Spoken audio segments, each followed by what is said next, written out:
What's up, guys? Welcome to another episode of Manny Talks. Today we have a special guest, good friend of mine. We met a few years ago, and this guy has an incredible story. He has a lot of influence in his industry, and one thing I love about him is that he's been one of the person that has been consistent at one thing for a long time. So I want to introduce you to him, ask him some questions and add as much value as we can here on the podcast. Today with us, we have Sebastian Gomez. What's up, bro?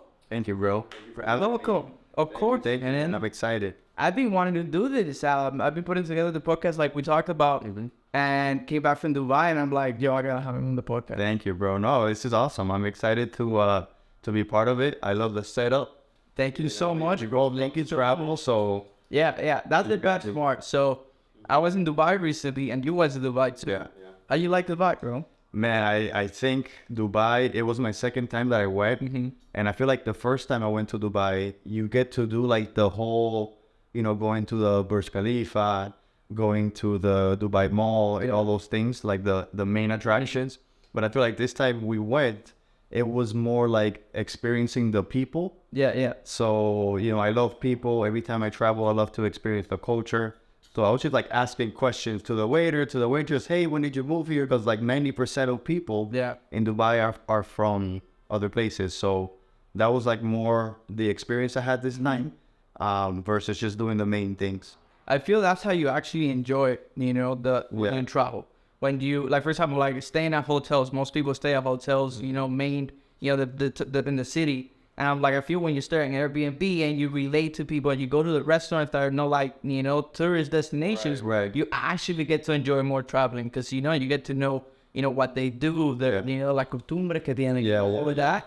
So like you get to enjoy a lot more. But bro, I wanted to do this because I know you have a great story. You've been consistent at your craft for a long time now. I mean, we met a few years ago. How long was it, bro? Like that was what, like 2018, I think it was. Yeah. 2019, 2018. That's when we met. Yeah. Crazy how like you were still fucking, you were crushing it back then. You still are. So trying. bro, I really admire like how consistent you are with your craft. So that's something I want the audience to hear, a little bit about your story and a few things I want to know too. Yeah. So let's take it back, I don't know, 5-10 years, right? Where were you at? What's your upcoming? How did you come across all this influencer, lifestyle and branding? Yeah. A little bit about that. Yeah, man. I mean, we started, and when I mean we is my girl and I. So we have a couples page for those that don't know. And we just started as a hobby. So way back, I'm from Colombia, came to the USA, ended up in Miami for school. And then meanwhile, I was going through school. I've always been that sort of like entrepreneurial, always trying to do something, always having side hustles. So one of those I tried was selling gym shirts.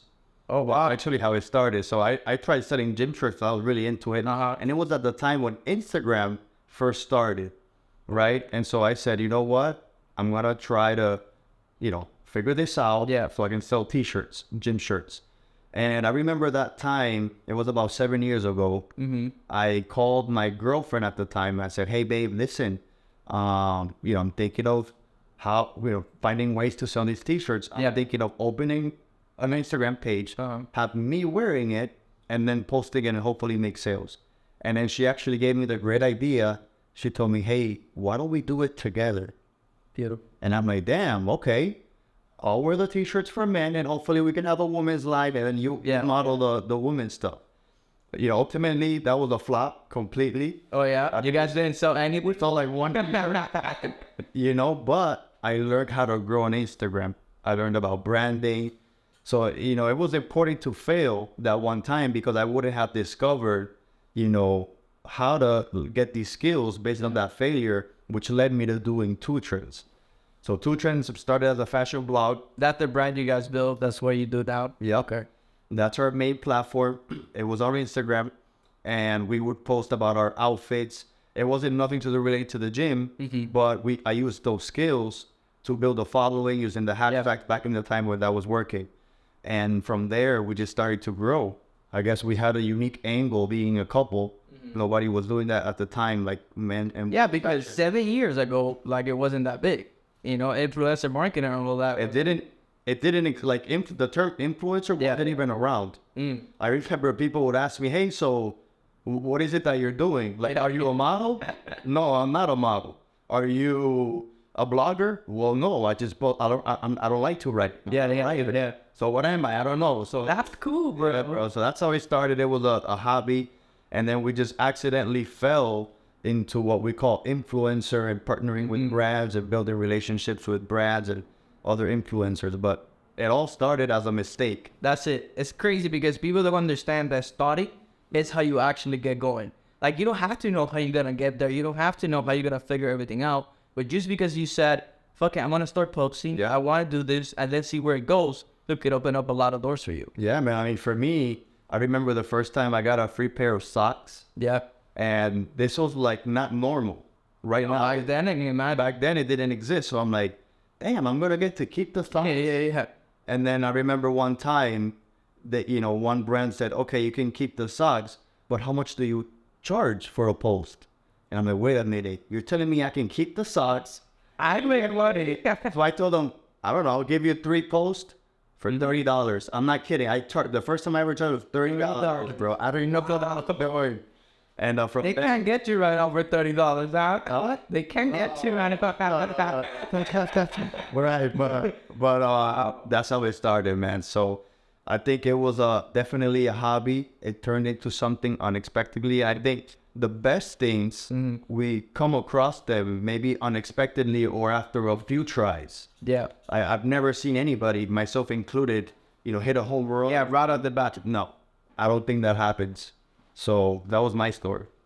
Bro, it's crazy to see how much growth you have had since then, and all it took was a decision to say, I'm gonna just do it. I'm gonna just do it. And I've been thinking about that lately because I feel people overthink stuff, right? When they're about to take action, open up a business, launch an LLC, they're like, I need to have everything figured out.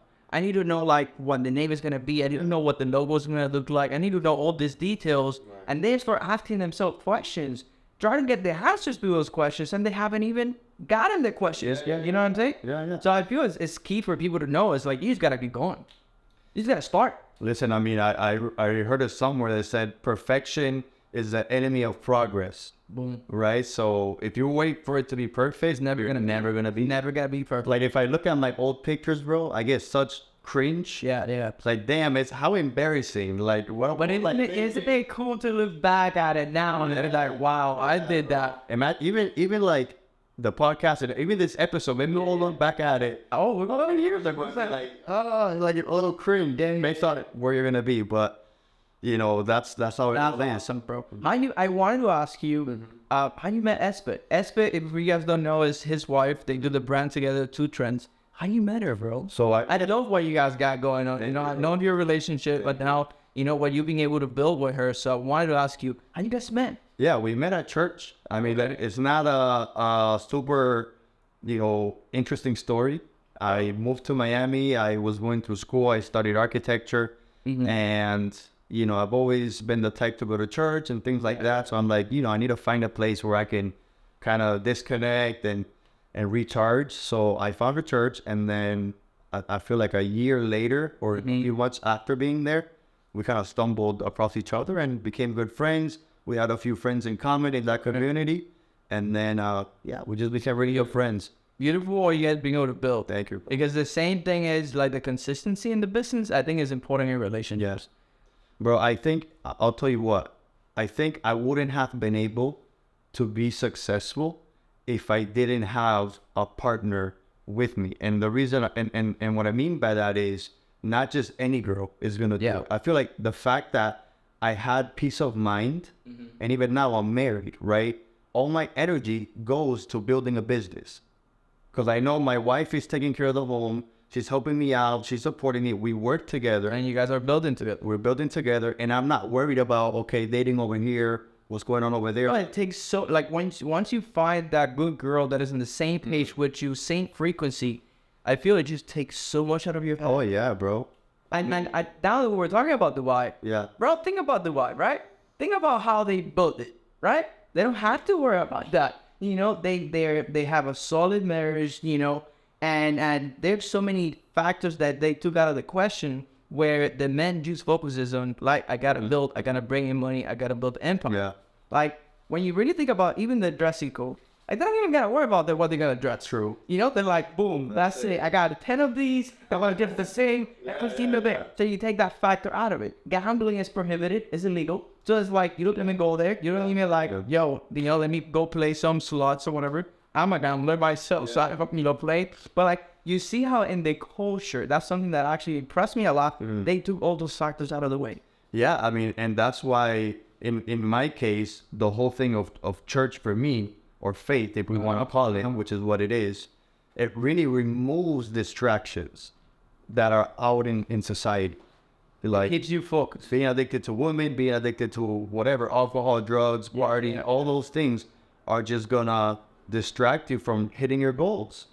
So imagine I was 19 years old. I started dating Esther when I was like 19. Okay. I'm 31 now. In my You guys been doing it for 12 years? 12 years. Amazing. So for these 12 years, all I did was go to school, do what I had to do, and hang out with my girlfriend Yeah. around town. That's it. So imagine the results you're going to get if you just focus on one or two things. Yeah. And you remove okay, I'm going to hit up this girl. Like, like trying to date, trying to find a girl, trying to hook up. Like, I didn't have that. So I just focused all that energy on getting Instagram followers. On growing the page, getting content, that's all you were. That's all we did. I swear. I went to class and then shot content in between classes. And then obviously I graduated and we transitioned this full time. We got married. Business started to really take off. And then we just went. How was that transition from like when you said, do you ever had a job in that transition? Yeah. Or how was that? Yeah, I did. I had a job. I had two jobs actually when I was doing my last year of school, architecture school. And then shortly after I graduated, and believe it or not, bro, I couldn't keep a job. I would always get fired. You felt like uncomfortable. You're like, something wasn't working.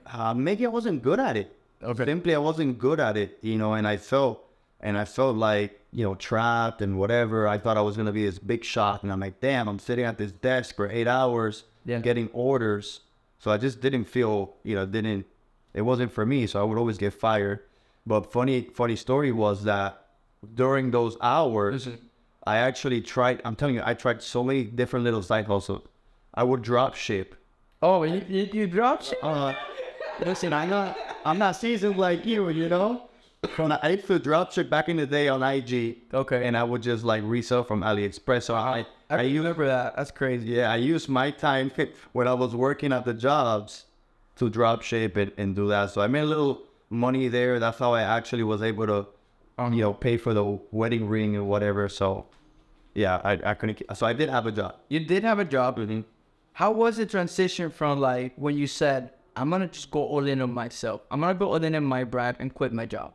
How was that? Like, what did it take for you to be able to do that? Yeah, I mean, to be honest, I wish I wish I could tell you like I had the guts that I quit. I really just got fired. Oh, you just got fired? I'm like, all right, I'm gonna go all in. I got fired a month before we were gonna get married. Okay. And Two Trends at the time was making a little bit of money, nothing sustainable. And my girl didn't have a job. She fresh out of college. I didn't have it. I just got fired, about to get married. So literally, I just said, you know what? When I get back from our honeymoon, I'm gonna figure it out. Listen, but that takes guts too. Like, let's figure it out. Quitting takes guts, but saying, I got fired. I'm not gonna go get another job. I'm gonna go all in on myself. That takes guts too. And I feel a lot of people go through that where it's like they don't know when is the right time. Yeah. And they're like they're at the job and they're like they don't know when is the right time. They keep thinking and when is the right time to quit. What do you think about that? For someone that has a job, right? It's working 9 to 5, whatever, putting 40 hours a week, but they want to take that leap of faith in themselves and go build a business. What would you advise to that person? Yeah. So what I would say is, I'm a big believer of having side hustles. I feel like especially online, everything is digital. It's easier to still have a full-time job and then come home and start something. So that's step one, I would say, right? Make it a side hustle, bring in some income, And then when you have, let's say your lifestyle is, X amount, you can save up maybe 3 to 6 months of expenses. And you can say, you know what? I have a cushion. Yeah. Because in the beginning, it's a learning curve. It's a learning curve, no matter what you do. So you have that cushion. And then I would say, pull the plug. If you have those 6 months, 3 months, 5 months, whatever you're comfortable with, and then go full time. We were talking about this before the podcast, but I actually learned how to be financially responsible. There you go. For you. You're one of the ones that said that. I literally remember this every time. Because people go, when is the right time to level up your lifestyle? When is the right time to get the car you want, the apartment you want? And I remember when we met, you said, you have to be, when you're going to make a purchase, XYZ, a watch, this, whatever you want, it has to be a one-time purchase. Yeah. Because what pushes most people back is their monthly expense. Yeah, bro. Because then you're hustling to try to come back and be like, right, next month I got to come up with $5,000, $3,000. If you stack up those monthly expenses, then you got to stay at the job. Yeah. Because now your expenses are too high. Yeah, I mean, you're exactly right. I think, a lot of people are so fast to upgrade their lifestyle, right? And what I mean by that is instead of having passive income, they're getting passive bills. Boom, that's a nugget right there. So they literally upgrade their car, get a bigger house, go out to eat, whatever. Buy these things that are just adding on a monthly bill. So now you make more income, but you're spending. You're spending more. So in my case, especially in the beginning, I've always been very lean. Even now when I start a new business, I've never been able to, bro. And, I've never been able to build a business with massive capital. Okay. Like I've always been scrappy. Yeah. You know what I'm saying? But the beginning is like, make sure every penny, every dollar. Yeah, like you're not going crazy spending. When we met, I has just recently started an agency. And thank God that's still running really well. What is it you're doing with the agency? So like we do like helping other influencers. Absolutely, yeah. Okay. We help local businesses, social media, and that started with zero. You know what I'm saying? So I feel like the moment you get a little bit of money, and now you want to upgrade this lifestyle, that's really a warning, in my opinion. I would prefer maybe not keep up with the Jones and, show off and whatever, but just wait a little bit more, delay gratification, make yourself earn it, and then you can give yourself the reward of, okay, I'm going to upgrade my car.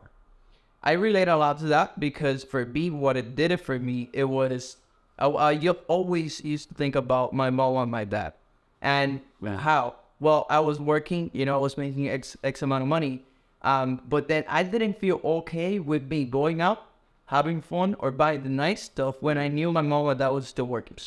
You know what I mean? For me, that was like killer. Wow. I couldn't afford to be at a club or having fun or going out if I knew my mom had to wake up in the morning to go do 8-10 hour shift. Wow. So for me, it was like, until they're not retired, I'm not doing anything.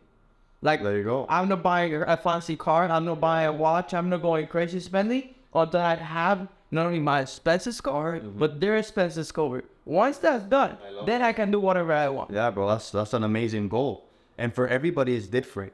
Yeah. For everybody's goal is different. In your case, you wanted to take care of your family.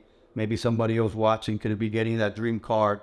But I feel like when you set yourself up where you're very lean, especially in the beginning, and everything you make, you put back into your business, into your education, You grow faster. to learning, you skip steps at that point. It's exponential growth for it. And I also feel like, and maybe I feel like there's a spiritual law behind this is, I always say, whatever you're dead to, what I mean by that, whatever doesn't appeal to you, that thing that doesn't appeal to you, it just comes to you. But like, for example, let's say you want a nice car. Okay. And then you say, you know what, that car's not going to move me. I'm dead to it. I don't need it right now. I'm okay without it. You're going to see that person driving that same car that they delayed because of their goals. Okay, I see where you mean. So when something doesn't move you, I feel like you attract it because it doesn't do anything to you. And I feel like people that are such in a rush. You're not emotionally attached, basically. Emotionally attached. Maybe you're seeking validation from other people. That's big, bro. Validation is big. Yeah. Validation is big because I feel a lot of people actually do get this stuff, because that's what everybody has. Yeah. And it's like, you know, and I learned this from Tony Robbins. Have you been to the Tony Robbins event? No, never been to. Well, we gotta get you in one of those. So he does the events in person once a year. It's called the UPW, Unleash the Power with it. It you literally immerse yourself in there for like 4 days. And in those 4 days is all you do is like massive learning, you know, about everything, business, life, all that. And one of the things he focuses on is, you know, basically understanding your emotions. Understanding your emotions, and what you were saying about, you know, delayed gratification, is like if you're emotionally attached to a result, to like a, you know, I want to get that car, I want to get that watch, you know, you probably won't get it. You know what I mean? I mean, at the right time. Right. I mean, if it's a motivator, Yeah, 100%. you know what I'm saying? But if it's like, you know, you're not at the stage where you should get it, and you get it, it's just gonna hurt your business. It's gonna hurt you. Those profits or whatever it costs, you can be reinvesting back. If it's a motivator, yeah. I mean, we're all motivated by nice things. Yeah. You get what I'm saying?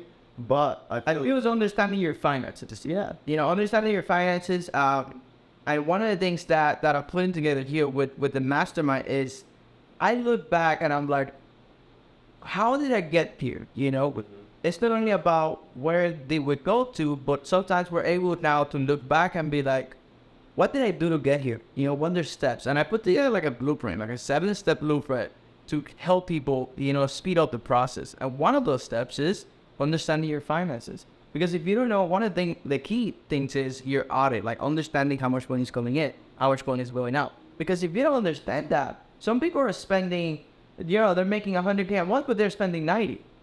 Exactly. You know what I mean? Yeah. And what's better, 100K a month, spend 90,000, or you're making 20, spend 3, 4, right? What's making more money? You see what I'm saying? Yeah. So it's like that, understanding that point when it comes to finances. Yeah. But now we're talking about emotions. For me, my why was my mom and my dad. That was the biggest thing that actually moved me to go through like the failures, you know, the trials, stipulations, all the downs and all of that. What is this for you? What is your why? What is the thing that moves you to, like, when shit goes wrong, you still push? That's a good question. I think for me, what motivates me is just kind of proving to myself that I can do it. Like, I didn't grow up with money. Family didn't grow up with money. We weren't dirt poor either. Yeah. But we definitely just had enough to, you know, to live. So I think, like, now what my motivation is, I want to prove to myself that I can reach my potential. I don't know if that makes sense. Yes. Like, I'm like, damn, I know I could do it. And you want to see how fast you, like, not how fast, but like you want to see where can you go. Where I can go, you know? So it's more of like, I guess, and obviously, you know, family and taking care of my family while, you know, I'm married, you know, my parents, but I think it's just more of an internal thing that I have. Okay. Like, if something goes wrong, I'm like, damn, it can't be. Like, I got to figure it out. And if it's not this way, then it's going to be this way. But if it's not that way, they want to try something else. So I think my process has always been that internal battle of like, damn, I want to reach my potential. I like that feeling that I can do more. Yeah. I can be better. I can do more. And then you hit a goal, and then it's satisfying to you. Like, that to me, bro, is it's like what a man is. That's what gives me life. Okay. That I can envision something that I want in the future, and then go through so many things, and then get to that stage and accomplish that goal. That to me is like really, like, that's happy. That pushes you. That makes me feel great, bro. When I accomplish something, makes me feel productive, makes me feel like I'm tapping into my potential. You know, if I feel like I'm not lazy. It motivates me. Yeah. So I hope that makes sense. Yeah, no, it does. For me, it's a little bit similar. So for me, when I'm not doing something, I get like itchy. So if I'm in here in the house and I don't have anything to do for like a couple of days, and I'm just doing the regular stuff like going to the gym, whatever, but I don't have like a purpose or like a mission that I'm working towards or like a big goal that I'm trying to get to. Yeah. It literally gets me, bro. Yeah. And I feel like that's why it's so important to have goals. To have, like, you know, what's my next step. It's true. right? Because when we were studying, I was like, all right, the vision is this. Here's what I'm trying to go to. And if you don't have that destination in mind, you won't get there. Yeah. How do you feel about that? Like, where you, like, in terms of setting up goals, Yeah. all of that? No, absolutely. I think it's very important. Like you said, you have the big vision, and then you kind of like have to work backwards almost. Yeah. Where, okay, this is where I want to get to. How do I get there? And then you could do the numbers. Yeah. You sell service for X. Yeah, I actually learned that from you. I just remember. Yeah. I just remember when we sat down at the office. Remember working out with Christian? We gotta get Christian. I gotta get Christian here. We were working at Bro. Did you just remember? Yeah. I've always thought about it like that. Yeah. We have the end goal, map it out Backwards, because it could simply just be a like math. Let's say you sell $1,000 service or product. Okay, how many do I need to get to right? So then you work backwards. Okay, how many leads do I need to generate to get those 10 customers or those 100 customers a month, whatever the goal is, all right? And then from there, it's a simple math, right?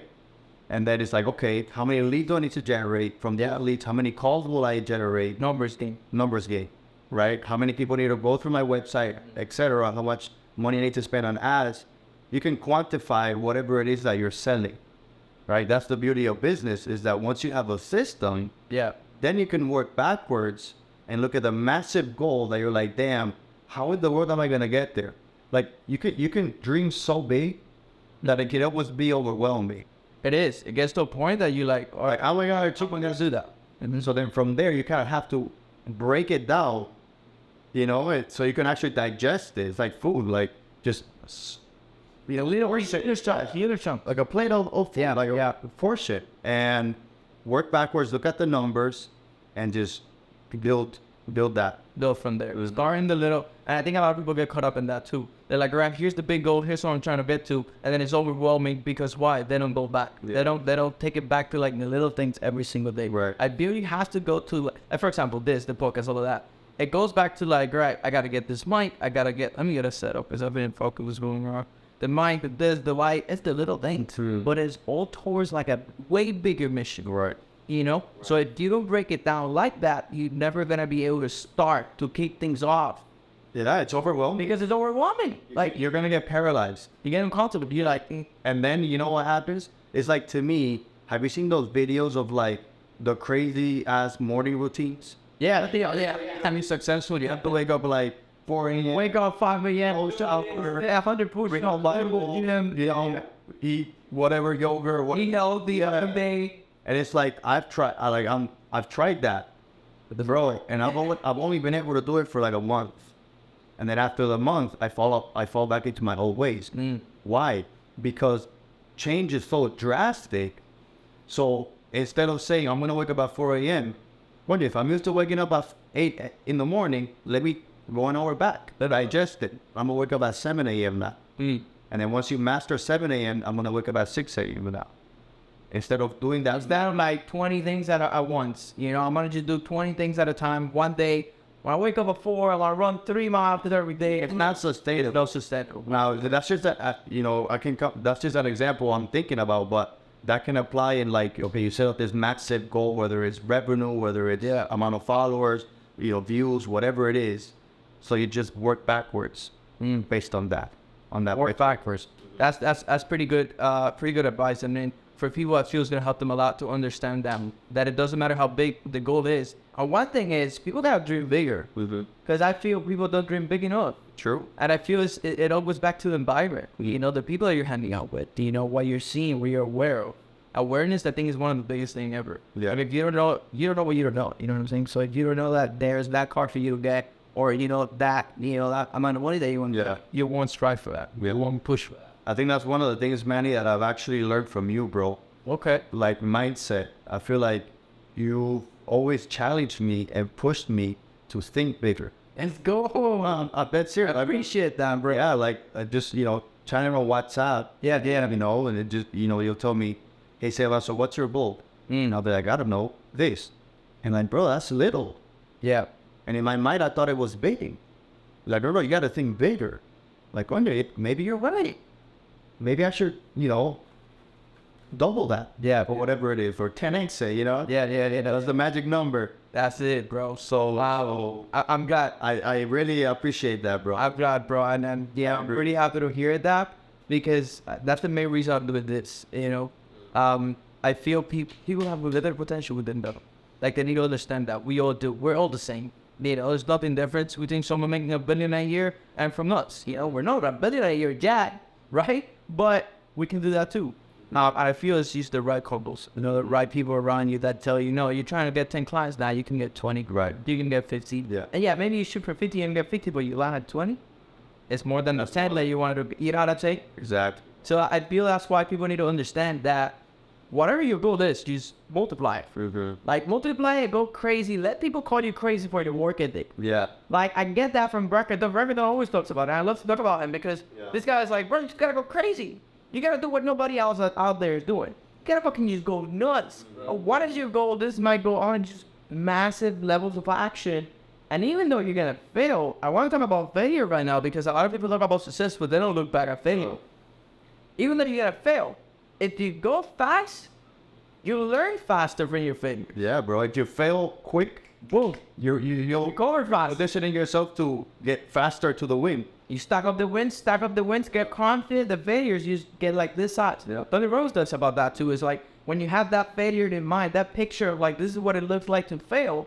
Just like minimize it, like make it so small it doesn't matter. Make the win bigger. Yeah. And it goes back to perspective. You change how you look at something when you're looking at it changes, right? So if you made the win big, Scrub. and the failure is small, the failure feels moderate. Yeah. But you need to be okay with failing though. Yeah, it's part of the process, man. I mean, I agree with you 100%. I think the faster you move, the faster you get the failures out of you. Yeah, get it out of the way. Out of you. Get it out From of the the way. fakes out, the whatever, you did this wrong. You know, the first few episodes, the first few posts, whatever that your metric is, and then that allows you to get, you know, shoot faster and get moves quicker Get better faster to the actual goal. to the goal. I was actually, you talked about that. I sat down with my team, right? I'm like, all right, I want to do the podcast. Been thinking about it. That's perfect. Let's do it. And I'm like, we're going to do 10 podcasts. This is in Dubai. They're wild 10 podcasts out the back. So yeah, we're going to do 10 podcasts in 2 weeks. Now I'm like, you know what? We're going to do 10 podcasts in 10 days. Because it sounds better. Fuck it. I need to do 10 podcasts in 10 days. And now I'm talking to, you know, the team is like, I have one of my best girls in the team. She quit. Like, you're fucking crazy. Yeah. Too much, right? And I know it's too much. But I know it's going to be a lot better for everybody to go at this speed. Because by the time we hit podcast 10, we're going to be a lot better. That's 2 weeks. Yeah. It's just 2 weeks, bro. Yeah. So we shoot 10 podcasts in 2 weeks. By the time of the 2 weeks, we'll learn what people take months to learn. Yeah. You know what I mean? Yeah, we're going to fail. Whoa, what's good there, bro? But you're going to fail. What are we going to fast? Yeah. So that's what I'm talking about, dream bigger. Yeah. If you want to do something, just go balls to the wall Yeah. and be like, nah, the goal is to have a podcast, and I'm going to do 10 podcasts in 10 days. Bro. You know what I mean? You have to, man. I remember, you know, we started on Instagram. We had 300,000 followers. And I thought that was something. Yeah. And I think it was like year 5. After year 5, bro, of posting consistently, Yeah. that's when I actually got it. Results. That's when actually, like, it clicked for me. And that's when TikTok happened. You blew up on TikTok. I remember. So all this time, it was just practicing for when the opportunity came, which was TikTok. The world was shut down, pandemic. So you're practicing until you get that window of opportunity, bro. And that window, we posted 2 videos a day. Wow. A day for a whole year. Wow. And we grew 2 million followers in 1 year. Yo, get out of here, bro. This stuff. So that's when it clicked. So it goes back to what you were saying. Let's go fast. Boom. Because you're going to get so good at it, it's going to be automatic. Yeah, it's gonna just happen. Like now I can bang out videos, no problem. Yeah, they know. Right? I can speak better. I can edit better. Whatever it is, your team gets better. And then that window happens. I feel like there's always like that curve. Mm-hmm. You know, you're a trader, so you probably know it. Yeah, trading is the same thing. Like You start trading and you don't make any money from it. That's what most people quit trading. They don't make any money from it the first 2-3 years. Most podcasts after the 10 episodes, se jodieron. They drop. Well, we're gonna the first 2 weeks. So fuck it. Yeah, just in 2 weeks into you the first edit. But trading is like that. You have literally no growth for years. It's like a line, and then you start catching up some momentum, and then you go poof, boom, exponential growth. Yeah, bro. That's what I experienced. In a year, I grew 3-4 times more than what I had to grew in 5 years. Wow. Imagine if I would have quit year 4. Imagine if I would have quit year 3, bro. That is one thing. They wouldn't have invited me. You know? But you get what I'm saying? Yeah, 100%. 100%. And I feel people need to understand that one thing that is key for you to grow and start the business and build the business and scale is you can't quit. You can't quit. If you quit, you don't know what it's like to win. True. Like, you just have to keep on going. That's all it is. You just keep on. Shit don't go your way. You're not making money. Clients are saying no. You just keep going. Yeah. Consistency is what I think I love about you, because you've been in the same industry for what? 5 years? 7 years? 7 years. 7 years. So it's like, right? There's all the opportunities. I'm pretty sure a lot of businesses come your way. This, that, you know. That's where you're like, this is it. Yeah. We could talk about that. I feel like once you start getting some momentum, I feel like distraction just comes. Distraction. Oh, invest here, do this, do trading, do this, do that. And then remember you started trading, bro. I was like falling into the hype. Everybody was afraid of it. Wow. Let me try this out. And ultimately, I feel like you got to stick to your lane and double down on what you're good at. And then do activities that produce income, right? If for you, posting on TikTok makes income, double down. If for you, sending emails gets you more income, send more emails. If for you, anything makes money, then edit more videos. So it's simple. And then you get bombarded and so and this and trading and drop shipping and FBA and trading and Forex and all this stuff. And it's just distraction, bro. But if you just send to that focus into that I look at it is, and it goes back to the finances that we were talking about before. When you focus on one thing that builds your cash flow, it builds your cash reserves, and you have money coming in every single month, it just makes your life a lot easier. Right. Now you can afford to fail.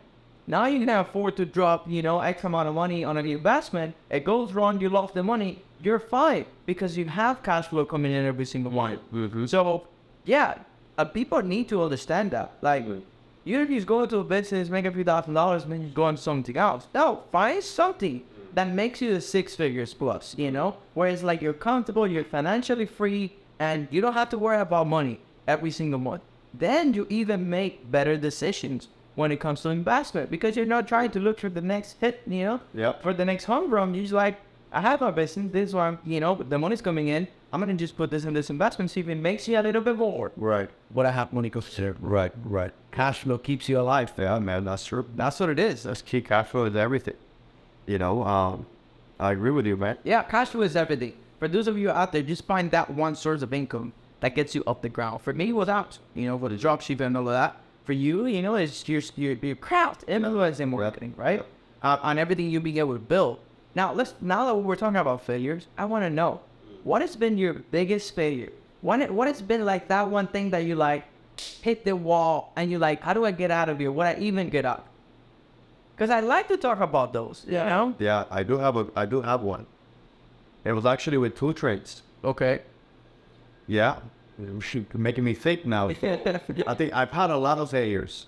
Yeah. Right. But the biggest one, and I think it applies the most for this, is we started Instagram, grew it, grew 300K, and then I remember that the algorithm or the platform changed, but bro, we were dying out. Yeah, like we were coming back to nothing. The engagement was low, brand deals start drying up, the affiliate income start drying up, all these other sources start drying up, because a lot of the business comes from the influence that we have, which is how it is. So that started kind of dying out, and we were put into a little pickle. And that's what actually forced me to do the agency. So when we met, it was agency work. It was Agency work. Trying to get that up and running, getting clients, doing their content, doing their websites, whatever it took, their funnels. That's how I started that. But that was a failure. But guess what? I kept going. I did not stop posting, bro. And then is when it clicked and that curve came. Bull. And then TikTok. Bull. I remember. And here we are. I remember how we used to talk about, bro, you gave me like the full blueprint. You're like, here's what you got to do, this, that. They got the real. I remember. I'm like, I still did it. I had so many things going on, whatever, at the time I wasn't posting. I never did anything, but you're like, bro, it's growing up. You got to get on TikTok. Yeah. You got to do your videos on TikTok. And look, it's real. Yeah, and I mean, so the failure, it was about to be a failure, right? Like, I remember me and Esther were like, babe, if this doesn't work out, don't worry, I'll figure something else out. Bro, I remember, and this is the thing that people don't see, bro. Yeah. People saw me still doing the IG and the clothes and the whatever, when in reality, behind closed doors, I was knocking on doors around Miami, going with my camera, try to give you a free package of like 10 pictures for social media. That's how I started the agency. That's crazy. Now I have a team of 5, things got better. So, but it started out as a pressure point. Uncomfortable. We got so uncomfortable. I started liable-cate. I need to figure this out. I need to figure this out. And then TikTok happened, and then thank God, both happened. Yeah. So now you're running both. Talk to us a little bit about your business. How do you monetize? Let's say someone is looking to start or is looking to grow. I mean, you have a lot of influence, bro. You're one of the top names in the industry, your niche. And I know you are. Come on. Now you're one of the top names out there, traveling and couple like in your niche. You're one of the top names out there, right? Yeah. And for someone that is trying to grow their brand on social media or IG, what would you recommend? Like, how do you monetize? What's your business looking like? Yeah. What would you say to them? Yeah, I think as an influencer, you monetize in a few different ways. One is with brand deals, which is like the basic. 2 is affiliate income. So like it's a lot. Selling other people's products. Yeah. 3 is selling your own product. Right. 4 is like kind of licensing where now remember, our image is now a brand now. Yeah. So if you have a couple of followers, you're consistent, you got a brand now, you could sell your image on another product and license that way, whether it's clothing, Wow. I didn't know that was educational products. So let's say that your face, Manny, because of your platform, goes on somebody else's product.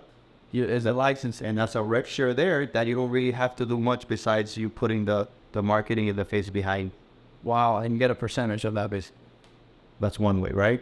So, and I think just so many opportunities start to open up, and I feel like just having influence. I don't care if you sell, I don't care if you're a car wash, if you're an attorney, if you're, an accountant. I feel like people follow people. It's not necessarily people following a business. People follow me. People follow you. And that in itself is a business. So I feel like no matter what industry you're in that you're watching, right? It's important for you to have a personal brand and put a face to your name of your company. And then once it becomes personalized, in our case, we started meeting people, traveling to places I've never imagined. Been to places I didn't even know how to pronounce. I didn't know they beautiful places, bro. And that just happened through relationship because we established ourselves as a brand, as an image. So that's some of the ways you can monetize as an influencer. Everybody's got to have a brand.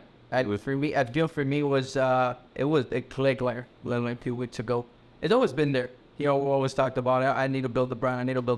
But it clicked a few weeks ago because I see how important having a personal brand is when you're traveling, when you're doing business. It literally opens up so many doors. It's incredible. It's a currency, man. It's incredible. I think in the future, like I've seen it in movies. Yeah. In the future, how you can see your credit score? That it's based on financials. Yeah. I feel like we're going to have a social credit score. Like a social credit score. And you're going to be able to get approved for things or access to things just because your social credit. Because your You know, I heard about this. I don't know if you know who Ayman Gassi is. Yeah. You know what? Yeah. This guy is on another level. I love the guy. Yeah. I love his content. Yeah. And talk about that. It's pretty scary. Yeah. It's a movie. I remember thinking on Netflix. Yeah. And I think the whole NFT thing, I'm not a big crypto guy. I'll just say that.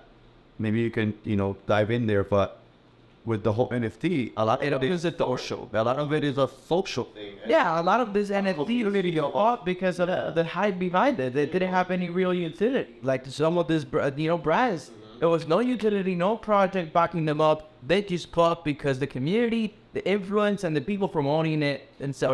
But the social aspect is a currency. Look, I own this NFT, or I have this amount of followers. That's it. Now, doors open for you. Yeah, but that too. It's like I talked about this once with cool friends of mine, and it's like it gives you a status. It's like a status alignment at some point. Your social is incredible. It's fucked up at somehow because like you meet someone and you get their Instagram. Yeah. First thing to look at that's your your portfolio. That's what you're at. Then you can do different profession changes. Automatic. So we were in Dubai and Christian, good friend of mine, he went with Beto Dubai. And he was talking to someone that the guy asked him, he's a G, and he was verified. Now the verification is like $40 a month. You don't have to be like, you've been verified for a minute. But now it's like anybody can have it. But over there, that guy goes, wow, you're famous. Because he saw that he didn't know, right? That, you're famous. You have this many followers. You have all of that. So immediately perception changes. It's insane. Talk to us a little bit about that. When you meet people and they go see who you are and the brand you build. Yeah, it instantly gives you credibility. It doesn't matter what I'm saying. Yeah. The fact that they check out my profile, they immediately start to believe what I'm saying. But even if I'm just talking out of my ass. It's crazy. It's crazy. Like I get my dad's a contractor. Okay. That's like the family business. Yeah. He's an architect for architecture. I thought I was gonna do that. I kid you not. I don't know how to change a light bulb, man. I'm not a handy guy. Yeah. I'm all behind the computer, right? I kid you not, because when people find out who I am, who his son is, his son is got a little popular kid, yeah, he gets more clients. Wow. Like I've given him clients just because of the DMs. They just like, I want to be both. Boom, and then it just happened. So instant credibility. It's a status alignment. Like when you meet someone and you love watches. We like watches. Right? Yeah. I remember when you're like, yo, I want to get this. Yeah, bro. And then you had it and and they go. They keep stacking them up when you're like, it is. Watches, they do that. True. But people that know about watches, true. You walk in with an autos, they know what you wear. True. You know what I mean? Dubai, bro, the watches I saw in Dubai are insane. It's Tokyo. Insane. It was a paradise trip. Bro, I get mad. Like, not mad, but I'm like, I'm in the gym. Yeah. I see this guy wearing a fucking bench press. I know. I'm like, kid, like, that's uncomfortable. Like, no matter. This is one thing, bro. No matter how much that watch is, if you're actually working out, it is uncomfortable to bench. Yeah, to like, yeah. And you see them all around. Yeah, it's insane. Then matter was the Rich Mills, this, that. All around. It's social status. It's social status. That's a great example, I think. It's kind of the same. It's the same. You walk into a meeting, right? And you see someone wearing $100,000, $150,000 watch, immediately, in your head, status alignment. You're like, right, he's open. A perception change. If you were if you have less than that, or at least you know about it, you're looking up to that, you walk into the meeting wow, that you put him on a different line, different box. Yeah. It's fucked up because some people, look, I've met some great people that you see them and you're like, wow, this is a regular guy. Well, the mega guy is regular, you know what I mean? True. But they don't look like it. Yeah. They don't look like it. Yeah. You have to get to know them and get closer to understand how much they actually have, what they do. And we're both simple guys. We don't, we're simple, we don't. But it's crazy to see that now, in the society we're living in, how many followers you got, how many, when you're watching the it literally puts you in a different box now. Yeah. That's kind of fucked up. It's messed up, but it's true.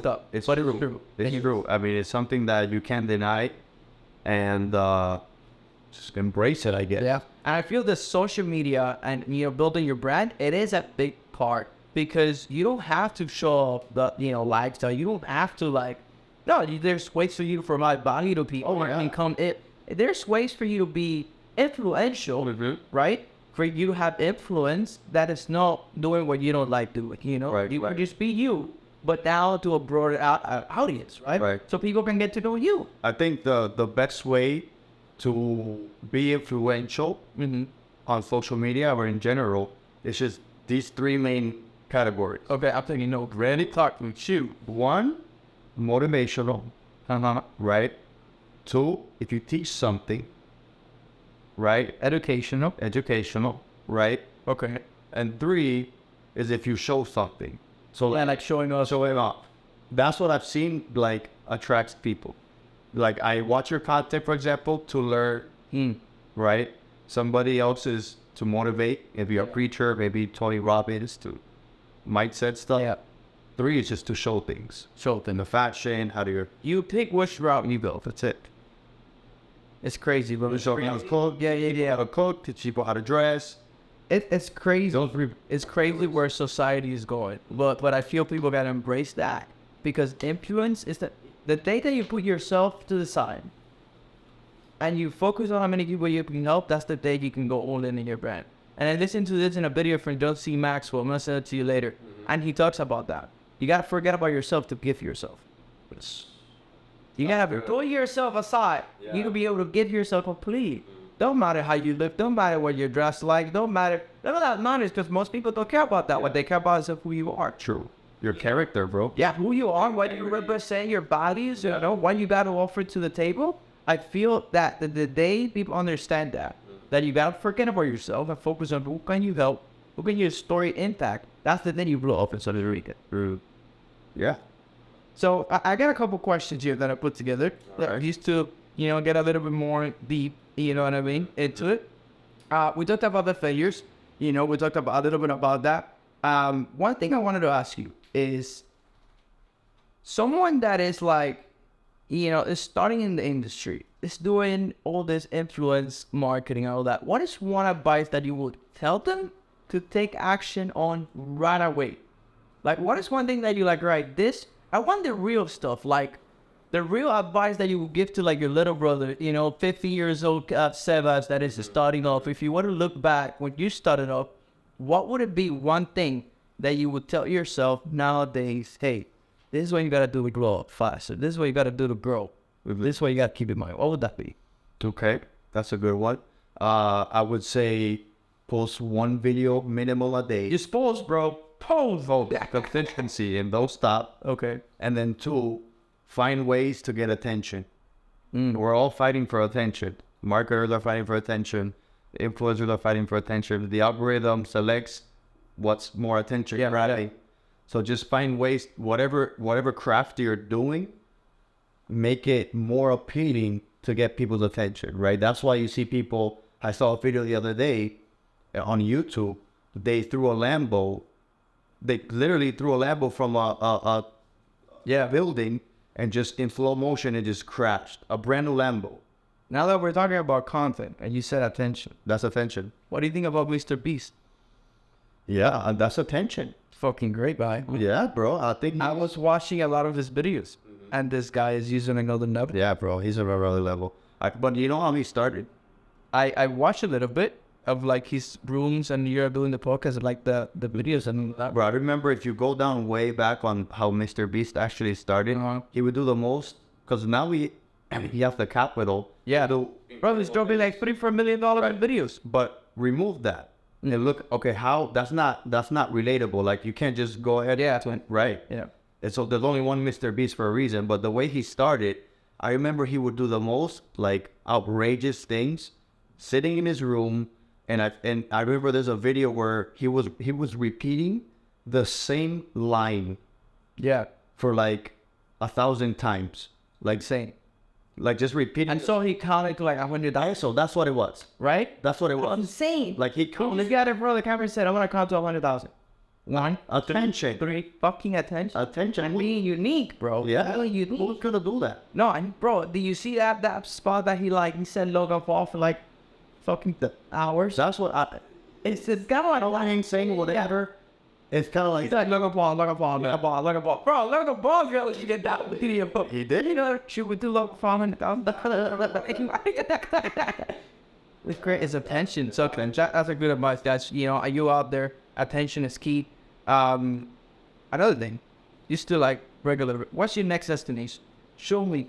Where you going? Man? Yeah. Where you? I want to see. Where you going? 19th, I'll be on the 27th. Never been to this spot. Where is it? This is cool. Yeah, this is cool. He's showing you right here live where it's gonna be next. So this is cool. Where are you going now? Boy, fuck, bro. And I maybe find out about us either in a very hard. Go to Hong Kong. Wow, Hong Kong. And then we're hopping over to Seoul, South Korea. Yo, that is insane. Yeah, I'm gonna be going there on the 27th. Okay. 5 days in Hong Kong, and then 5 more days in Korea. Now I wanted to ask you this. Yeah. You get the best fucking deals out there for like hotels, for everything. Listen, man, I'm scrappy. I can do this, bro. I'm putting me on because I want to chop it at you, bro. So number one is finding the right credit card. Okay, credit. Like I use a card that gives me points. Every dollar I spend, I get miles. Okay. Because my thing is travel. So all of my little hacks or whatever, it has to go to like getting rewards for travel. So you can upgrade to first class, to business class, or you can just get free, use those money up, get coach flights, whatever you want to do. We use Expedia. Okay. And no ad, but I don't. Yeah, they're paying you for this, bro. They're not. So we have a pretty good Expedia account, and we built rapport with them. Like we always book stuff through Expedia. Okay. So now we get free upgrades for rooms. Like the other day, we were on the way to Dubai. We stayed a night, like a in between type of layover. Yeah. I needed to get some rest, so we actually got a quick free night through Expedia. Wow. To sleep at one of the properties up near the airport, and then continue on to our credit. Do you also get like partnerships and stuff, like with them? Yeah. As an influencer, like I partner a lot with hotels, even with airlines, like in the hospitality. Yeah. Get invited to places, but even if you don't have that, I would say a credit card, and then just there's a lot of platforms like Expedia that if you book a lot with them, you're gonna get rewards and benefits. That credit mean, bro. People don't understand how important credit is for travel. You said it. Yeah. I haven't, go too deep into like traveling, like using too much credit for traveling. My main thing that I used credit for, it was capital, to get access to capital to go to stores and all of that. Right. Because with credit, you can go multiple ways, right? You can do, the travel. You can do capital to get access to capital. I have a good friend of mine that he does that. He gets people funded, $100,000 to $150,000 at 0% for 12 months. So if you get access to a capital, you can put it work. So credit is super important, bro. Understanding your personal credit, understanding business credit, how to use it is super important. And the program, everything we're putting together, I'm actually adding all of that information in there because I feel people are gonna benefit a lot by knowing these things, right? And I would love to have you even come on one of the calls that we do for the inner circle. Because this is information that I feel is going to help so many. Man, I think travel, Manny, is if I had to spend all my money on let's say 2 things. Okay. If I want to money like irresponsible, they're crazy. You got $1 million to spend next week. What are you dropping on? Travel and watches. That's it. Watching around me. So yeah, man, travel. Listen, the things I would say, and I'm talking about going to like weird places. Okay. Like if you go to Europe, like you get it, right? The food is similar. Like you can find restaurants that serve Italian, whatever. I'm talking about like going to Hong Kong, like, and I've never been, and like just indulging like weird stuff. Yeah, different experiences. Like that changed your life, man. I think I've become a better businessman. I've become more cultured, a better individual. Because if you think about it, when you go eat with people that are successful, what is it that you talk about? Yeah, where you've been, what you do, travel is everything. Experiences. Yep. I was sitting at a table with like old people, old money people. The guy was a lawyer, the guy had businesses. Bro, they literally, all they talked about was their experiences in different countries. Experiences, bro. So travel changed my life, man. That's why I travel as much as I can. You know, You travel every month almost, right? yeah, once a month. Once a month? Nice. Yeah. Nice. That's what I've been trying to do too. I've been trying to get on the road because I agree with you. When it comes to business relationship, you need anyone. You cannot like, when you're traveling a lot to like this crazy, like weird nations, weird destinations, you gotta have a connection immediate with the person you're talking to, because there's you can relate to them so far. Yeah. You talk to someone in Spain, you're like, I've been to Spain, I love this and that. You know what to talk about. And at the same time, it's like, having a bunch of puppies and whatnot. True. You have things to talk about. If you stay in your hometown or your life, you don't go out. The world is so big, man. Bro, your brain it shrinks. Yep. It shrinks when you go out. You go to Dubai, you get to see the lifestyle, you get to see what's possible, Mm-hmm. It just opens up your brain to your mind to like a another level. Yeah. So I agree with you 100%. And I feel people get it wrong. You don't need millions of dollars to travel the world. Oh, no. I'm telling you, there's a lot of tricks, a lot of tips that you can do it very, really cheap. Yeah. You know? Really, really cheap. You don't need millions of dollars to travel the world. You need information. I feel information is what unlocks levels for people. It does, definitely does. But definitely I'm excited to see, your travels. Yeah. Red Bone. Yeah. That's gonna be fun. Yeah. That's gonna be fun. That's different. Yeah. Dude, the food there, I can't imagine, bro. It's gonna be different. It's gonna be different. Like, I've been to, I've been to Japan. Yeah, we're And I had a hard time with the food. nothing. Yeah, like, it's not the sushi you here. It's no. It's not. Okay. So there was a lot of things that I tried that was like, okay, not for me, but hey, at least I'm there. No, you're experienced. What is the longest time that you ever been somewhere else? Like you have lived somewhere else. Like what's the longest time you've been somewhere else? Like vacation? Yeah, like have you lived somewhere else except for Miami? I mean, I lived in Panama. Okay. Yeah, Panama City, Central America. I actually did high school there. Oh, cool. Look, I didn't know that. Yeah, I lived in Panama. So I was born in Colombia. Okay. Then lived in Panama. Well, actually, Colombia, Connecticut. Oh, wow. Yeah. And then Panama? And then Panama.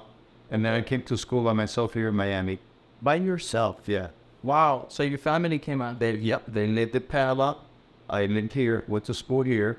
And once I got married, then my parents moved here. Wow, bro. I had no idea. But Yeah. It's what I like about this podcast because you never know. You get to know each other more, You get to build the relationships. That's awesome, bro. No, it's been fun. One thing that I love about traveling is that you get to grow a lot, you get to experience a lot, you get to meet a lot of people all over the world, and it opens up doors to businesses that you didn't even know they existed. It's like, wow, I can make money doing that. Wow, that's amazing. And then you're always like looking for what's the next opportunity, right? Right. So what is next for you? What is like your next goal? Like what is your what do you have in mind right now to accomplish? What do you have to be all right, we need to start shooting for? Bro, I'm just doubling down on what's working.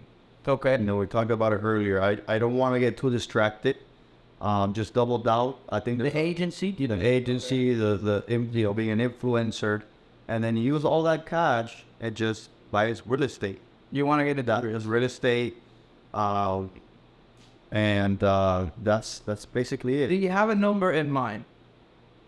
Or you like, what's my goal? This is my goal. Now, if I'm sitting next to you, I need to know this. I want to know this, And obviously, you feel comfortable, show it up. I just want to know, what is your next number? bro, I think, let's say in a year, hitting 10 million. Okay, now we're talking. Okay. That would be definitely a solid goal. Yeah. And then I think with that, dump it into assets and start building up the portfolio as well. Increase that network. I think that's really what Let's go. life changing, Isn't it crazy? We used to talk about all of this a couple years back, and bro, even a video looked like crazy. You remember that? We used to talk about that, bro. Even a video looked like, wow, Yeah. a lot. Like, how am I gonna do it? Exactly, bro. You better fucking know. And now you're already thinking about 10, Yeah. right? So I'm glad that Bro, terrible, bro. I'm shooting for 100, bro. Come on. I want it. My goal is $100 million liquid, right, by 2025. But I pushed financial goals to the side For recently because I realized the money will cover no matter what. I realized that I know how to make money. No matter how bad it goes, how much money I lose, whatever. I know how to make money, right? And what makes me happy, and I want to ask you this, what makes me happy is doing this. What makes me fulfilled is doing this. I love trading, right? It's my passion. But I've seen the energy around this and the people that we can impact with this project, on the mastermind, all that. That's what I love doing. So I want to impact thousands of people in the next few years. I want to do the events. I want to do all of that. I have a lot of things in mind. So, yeah, aside from $100 billion liquid, my goal is to impact as many people as I can in the next 10, 20 years. Be able to show people, put people on stage. You can do this too. I wish I knew, bro, where we come from. You know what I mean? Yeah. Yeah, bro. I mean, those stories, it can impact people. Yeah. It can change someone. What? And also I think, it doesn't even, everybody's goal is different. Yeah. Like, I think also for some people, maybe watching, maybe to them it's just being their own boss. Yeah. And being able to travel, go to Bali, live there. Like, if that's the goal, that's it. But whatever it is, it's 100 million, 10 million, a million, 100,000, whatever it is, I feel like consistency and taking that step, going through that process, and like we talked about, focusing is what's going to get us there. I feel the goal has to be happiness because you strive for a number. You hit it. If you ain't happy, it doesn't count. Yeah. I mean, if you're not fulfilled, you can have 100 million in the bank account. No. If you don't feel happy with yourself, that money don't count for shit. No. It is what it is. Bro, I've seen the people that have the most money, like when you have so much money, like 100 million. Yeah. Like, how do you track that? Yeah. You get what I'm saying? Well, I don't know yet, but we'll figure it out. But, think about it. 100 million. It's a job just to manage that much money. You don't know what's coming in and out. Like, you can't control your money anymore. I feel like, $1 million to 10 million is something that you can tangibly, but 100 million, bro, just expenses coming out in and out. You don't know what's happening at that point. And I feel like that's not meant for everybody either. I agree. You get what I'm saying? So that's why it's important what you said. In my opinion, it's not necessarily about our number, but just finding happiness. Yeah. What's that sweet spot that's gonna match with your lifestyle and what you want? Like, what you want is key. 100 million sounds good, right? But are you willing to pay the pricing and all this madness? I actually watched a video. I talked about this. He said, not everybody's going to be able to run $1 million business. No, their responsibility. People don't understand this. Everybody wants to make the money. But the responsibility that comes with making, let's just say, $1 million a month, not everybody can handle it. No. Like, you have responsibilities. You have people counting with you. You have full teams, operations, systems. Yeah. All the people's money on the line. The responsibility that comes with making $1 million a month, 100 million, 200 million, it's not for everybody. No. The stress level? No, bro. Get out of here. Like, I'm still trying to, how do I get to that next level? Yeah. But also now, and I definitely delegation and building teams and systems, but that's a whole other story. But just like even that in itself, and Iman does talk about it. I think those episodes where it is like, not everybody's meant to do that, and not everybody needs to. Boom. You get what I'm saying? Like, let's say you hit $1 million a year. Yeah. You can technically buy not things like a decent lifestyle. You can go to dinner. You can, get you a nice car. Yeah, he talks about it. He's like, I feel the sweet spot is like you're making $1 million a year. You make $1 million a year, you're pretty much covered. Like, you have a great lifestyle.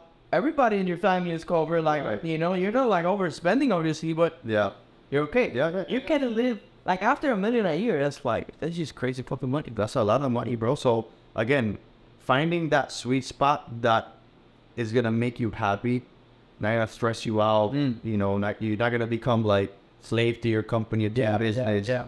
I think that's because I feel what matters is happiness. Yeah. I feel what matters is time. There's people running hundreds of millions dollar company, but they can't sleep. There's people making a couple $1 million a month, but they can't go to sleep because of so much shit that is going on. The stress level is so high. Is it worth to make the $2-3 million a month? That's a question people gotta ask themselves, bro. you know, because you're wasting time. Yeah. And nothing is more valuable than time. True. Right? So I feel it comes back to what makes you happy, what makes you fulfilled. Yeah. And the money will come right with it. Because if you're so passionate about something and you're consistent about it, no matter what, money will come, right? If you know what you're doing. So I want to ask you personally, what makes you happy? What makes you feel fulfilled? Yeah. What makes me feel fulfilled is accomplishing goals. Yeah. Like that to me, what I mentioned earlier, what drives me is being able to say, you know what, I grew this from 1 employee to 5 to 10 to whatever. That's going to make me happy. Okay. Damn, I accomplished. Or I grew from 100,000 followers to 200,000 followers. That to me keeps me going, bro. Makes you happy. It makes me happy. It makes me feel like I don't know, like I'm in charge. It makes me feel, you know, like I'm important. It makes me feel like mental, right? Yeah. It makes me feel like I'm doing something. Yeah. That makes me happy. Another thing that makes me happy is being able to be a provider to my wife, to my parents. I'll love to have Espen here sometime. Yeah, next time. She actually told me she wanted to come. Awesome. Yeah, we'll not to do another. We can do another one with both of you guys. So you get her perspective. She has a lot to share, but she's very 100%. very good. So that makes me happy being a provider. Yeah. You know what I'm saying? I think that gives me satisfaction when I can provide for my wife. Like, hey, babe, look, let's go and go to Hong Kong. Yeah, bro. Don't worry, we got it. That makes me happy. Being able to pay for my parents' dinners, you know, being able to, hey, Mom, here's a nice gift. Yeah. That makes me happy. Provider. Yeah, bro. So accomplishing things and things that I envision, and, you know, being a provider makes me happy. Awesome. I know we can talk for hours here, bro, because we have a lot of common, and I feel we can just add as much value here within, you know, for everybody listening. But I wanted to, you know, keep it, you know, solid, you know. So I wanted to wrap it up with 2 questions, really simple, that I'm gonna ask every guest, because I feel it's the best way to add value to the audience and to add value to you. I want to figure it out, how can I add value to every guest? And the 2 questions is, what do you have? What do you need? What I'm telling you is basically, you know, what do you have right now that you can offer them? You know, what do you have right now that you can offer me? As a value proposition offered, every relationship in this life is about value, right? It's about what do you bring to the table. So I want to know, what do you have right now that you can offer? And I want to know, what do you need? What are you looking for? What is that one area that you're looking to get better at, that maybe you're looking to meet someone? Those 2 questions. What do you have? What do you need? Yeah. So what do I have? I have resources in obviously the social media space. I have access to many brands, to many relationships with agencies. Okay. Connections in maybe different events and things like that. PR people. Obviously, just, you know, advice. Yes. Yeah. The experience. Another resource I have. So people, just my own experience, and then what I need, I would say, is just you know, connecting more with better people, like-minded people. Okay. Other business owners. Okay. I think a lot of times I can get so caught up in just working on my Every day. in my own little cubicle. Yeah. You know, mindset or frame. Just okay, the to-do list. What do I need to do? The calls and the this and the emails and this, and sometimes you lose focus on, okay, let me chill, let the team handle it, let me go hang out, let me go chat. Yeah. Relationship. And I told you, like, bro, like, I want to connect with you. You know what I'm saying? I think what you're doing is amazing. And I thank you for letting me part of it. Appreciate you, bro. Appreciate you for coming. I really do mean that. And yeah, so what I need is just having a good group, bro.